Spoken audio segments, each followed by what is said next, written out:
ku menemukan dirimu. 085. Brian berdecak kesal, cek. Dasar bodoh. Bukan Cika yang gue maksud, tapi Aulia, sahut Brian. Fahri semakin membulatkan matanya, tuh kan. Apa gue bilang, lo suka sama adik ipar gue. Pekik Fahri lantang hingga membuat Brian terperanjat kaget. Anjay kaget gue, bego. Fahri memutar malas bola matanya. Dengerin gue ya Lapo. Gue gak akan merestui lo sama Aulia. Udah deh lo sama Gisel aja. Gisel baik kok, lo hanya perlu sedikit menjinakkan lagi, ujar Fahri. Lo kira si tante hewan? Sepertinya lo tahu banyak tentang si tante, jangan-jangan lo mantannya ya. Brian memicingkan matanya. Iya, celetuk Fahri. Brian tertawa terbahak-bahak. Hahi amit-amit lo punya mantan modelan si tante, ledek Brian. Sembarangan. Gue bukan mantannya, gue salah bicara tadi. Sudah sana, gue mau buang air, gue sudah gak kuat. Brian bergidik ngeri, mantannya si tante, ledeknya lagi. Fahri menggeram marah, dasar lapuk. Malam hari ini langit ditaburi dengan bintang yang berkerlap-kerlip indah, bulan sabit pun sangat terang benderang, menambah keindahan langit di malam ini. Malam ini di kediaman Bu Linda, Cika dan keluarganya yang lain tengah memasak barbek, karena Cika yang merengek minta memasak barbek pada Fahri. Kamu happy, sayang? Tanya Fahri pada Cika. Cika yang tengah membakar daging, ia hanya menganggukkan kepalanya guna menanggapi ucapan suaminya itu. Dert, dert, dert. Handphone Cika yang disimpan tepat di atas meja sebelahnya, berbunyi sangat nyaring. Dengan cepat Cika meraih handphone yang berada di sebelahnya itu. Dilihatnya, ternyata Cahayalah yang menelponnya. Cika langsung saja menjawab panggilan telepon dari temannya. Itu. Halo, ayah, ujar Cika ketika panggilan teleponnya sudah tersambung dengan Cahaya. Iya, Cika. Cika, ini aku sudah sampai di depan pos satpam, apakah masih jauh jalan ke rumahnya? Tanya Cahaya. Ah enggak, ayah. Rumah mertuaku jajaran ketiga setelah dari pos satpam, tepatnya berada di sebelah kiri. Lihat saja gerbangnya yang menjulang tinggi warna hitam, di depan gerbang juga ada security yang sedang berjaga kok, sahut Cika. Oh baiklah, kalau begitu aku ke sana sekarang. Tanpa menunggu jawaban dari Cika, Cahaya pun memutuskan panggilan telepon sepihak. Lalu ia melangkahkan kakinya untuk menuju rumah Pak Laswardi. Cahaya menepuk keningnya pelan, bodoh. Itu kan tadi ada security, kenapa aku gak tanya security saja ya? Dasar bodoh kamu, ayah. Rutuk Cahaya memaki dirinya sendiri. Cahaya terus saja berjalan untuk menuju rumah Pak Laswardi, ini bukan ya. Pagar hitam menjulang tinggi, gumamnya. Aku coba saja pencet bel, gumamnya lagi. Namun, baru saja Cahaya hendak memencet bel, tiba-tiba gerbang rumah itu terbuka dari dalam. Maaf, cari siapa mbak? Tanya salah satu security. Malam pak, apakah ini rumahnya Tuan Laswardi? Tanya Cahaya. Security itu menganggukkan kepalanya, iya, ini rumahnya Tuan Laswardi. Apakah mbaknya ada keperluan dengan tuan kami? Security itu lanjut bertanya. Cahaya menggelengkan kepalanya, enggak, Pak.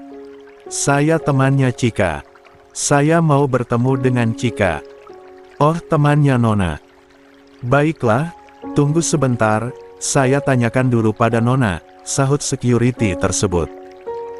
Security tersebut masuk ke dalam pos satpamnya lagi. Lalu ia menghubungi nomor telepon rumah untuk mengkonfirmasi kedatangan Cahaya. Tidak berselang lama, security itu menghampiri Cahaya. Kembali. Silahkan masuk Mbak. Nanti di depan pintu bakalan ada Big Yuyun yang akan mengantar Mbak ke taman belakang, karena saat ini Nona dan yang lainnya sedang berada di taman belakang, ujar security tersebut. Cahaya hanya mengangguk, lalu ia melangkahkan kakinya untuk menuju pintu utama rumah Pak Laswardi. Mbak, ayo, silahkan masuk, ujar Big Yuyun yang sudah berada di depan pintu.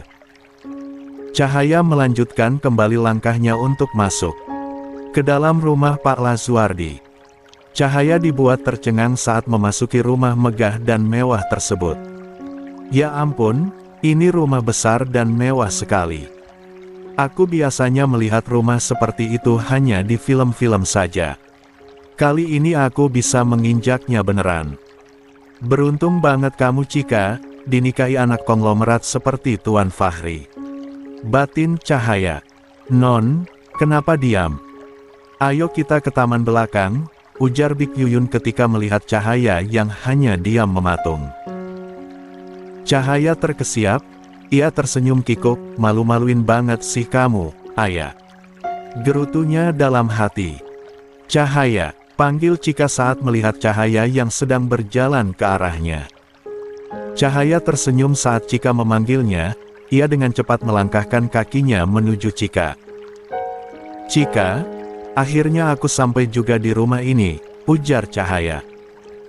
Aku kangen kamu, sudah 2 bulan kita gak ketemu, saat kamu ke kantor dengan Tuan Fahri, aku sedang cuti, jadi aku gak bisa ketemu sama kamu, sambung Cahaya berujar seraya memeluk tubuh Cika. Cika terkekeh, ayah, jangan kencang-kencang peluk akunya, aku sesak ini, keponakanmu yang ada di dalam perutku bisa kegencet, sahut Cika. Cahaya seketika melerai pelukannya, lalu ia menatap wajah Cika dengan serius. Maksudmu, apa Cika? Keponakan apa? Apa kamu sedang hamil? Tanya Cahaya. Cika menganggukkan kepalanya seraya tersenyum. Iya, kamu benar. Di dalam sini ada keponakanmu. Cahaya membulatkan matanya sempurna dengan mulut yang sedikit terbuka. Ya ampun, Cika. Apa kamu serius? Pekik Cahaya hingga membuat Fahri dan Rozak yang sedang membakar jagung terlonjak kaget. Fahri dan Rozak kompak menolehkan kepalanya ke arah Cika dan Cahaya. Cahaya yang ditatap seperti itu oleh Fahri dan Rozak, seketika ia tersenyum kikuk. Maaf Tuan, Pak Rozak, ujar Cahaya kikuk. Cika terkekeh, sudah, jangan pedulikan mereka, sahut Cika. Cahaya mengangguk. Cika, kenapa kamu gak memberitahuku kalau kamu hamil? Maaf, ayah, aku lupa. Oh begitu, ya sudah gak apa-apa. Aku ikut senang, selamat ya, semoga kandungan kamu sehat selalu, dan jika nanti akan melahirkan, semoga persalinan kamu diberikan kemudahan dan kelancaran. Amin. Cika dan Cahaya pun melanjutkan kembali membakar dagingnya.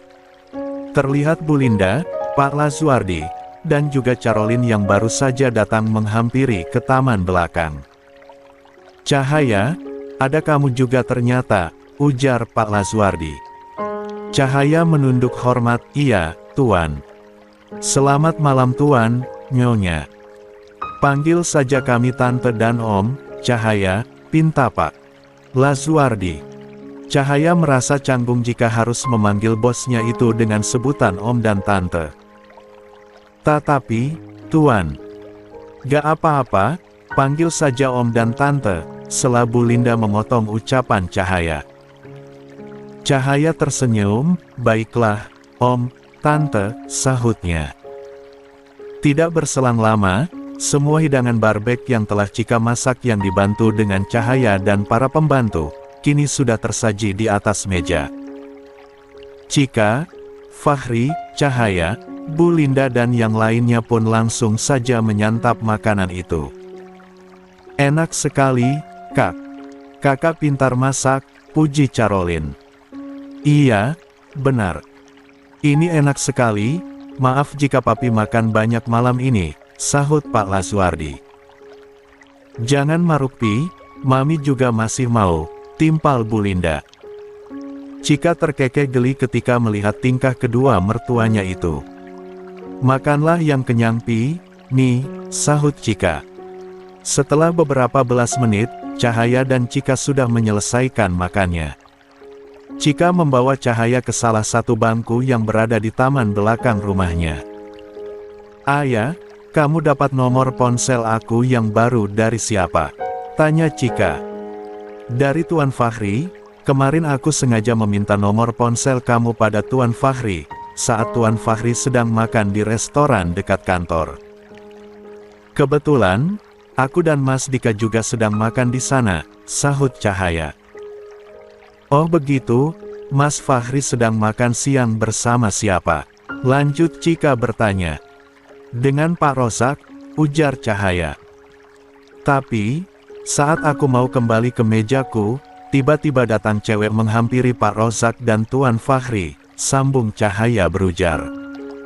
Cewek? Siapa cewek itu? Apa kamu tahu? Tanya Cika. Kalau gak salah namanya Gisel. Tapi, cewek itu memanggil Tuan Fahri dan Pak Rozak dengan sebutan kakak, jawab Cahaya. Cika bergeming, kenapa Mas Fahri gak memberitahuku kalau dia bertemu dengan Gisel? Awas saja ya Mas. Kalau kamu menyembuhkan sesuatu dariku. Batin. Cika. Sedangkan di kediaman Pak Gunawan.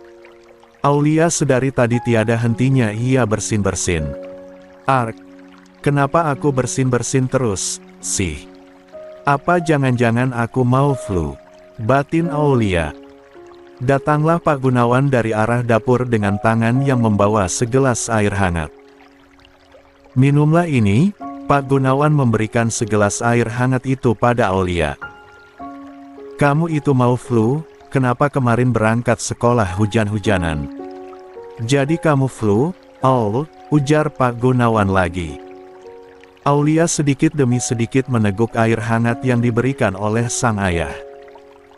Selepas itu, ia menatap wajah sang ayah dari samping.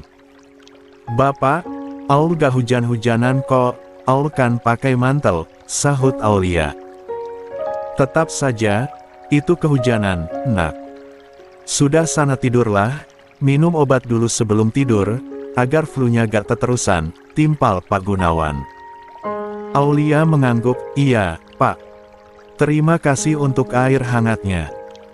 Pak Gunawan tersenyum seraya mengusap lembut kepala Aulia, sama-sama, sayang, sahutnya. Aulia beranjak dari duduknya, bye-bye, Bapak. Aul tidur duluan, ujarnya seraya berjalan menjauh dari hadapan Pak Gunawan. Pak Gunawan terkekeh saat melihat tingkah sang putri yang menggemaskan di matanya. Aulia yang sudah berada di dalam kamarnya, ia dengan cepat meminum obat yang sebelumnya sudah disediakan oleh Bik Yati di dalam kamarnya. Selepas minum obat, Aulia pun merebahkan tubuhnya di atas kasur. Namun, baru saja Aulia hendak memejamkan matanya tiba-tiba ia mendengar suara handphonenya yang berbunyi menandakan ada telepon masuk. Aulia dengan terpaksa bangun lagi dari tidurnya, dan berlalu membawa handphone yang disimpan di atas meja belajarnya. Dilihatnya, ternyata yang meneleponnya adalah nomor yang tidak dikenalnya. Karena penasaran siapa yang meneleponnya, Aulia pun menjawab panggilan telepon itu. Halo, siapa ini? Tanya Aulia ketika panggilannya sudah tersambung. Iya halo. Belum tidur. Aulia bergeming. Tiba-tiba jantungnya berdetak dengan sangat cepat saat ia mendengar suara yang sangat familiar baginya. Halo, adik manis, kenapa kamu diam? Apa kamu mendengar suaraku? Aulia terkesiap, ia berusaha untuk menormalkan kembali detak jantungnya. Iya, halo. Ada apa ya, Om Brian? Kenapa Om malam-malam malah meneleponku? Gabut sekali sepertinya dirimu, ketus Aulia. Terdengar suara Brian yang sedang tertawa pelan di seberang sana. Iya, kamu benar. Aku memang sedang gabut. Makanya aku mau ajak kamu beli makan di luar, ayo kita keluar cari makan malam, ujar Brian. Gak, aku sudah kenyang. Lagian aku juga lagi sakit, tolak Aulia ketus.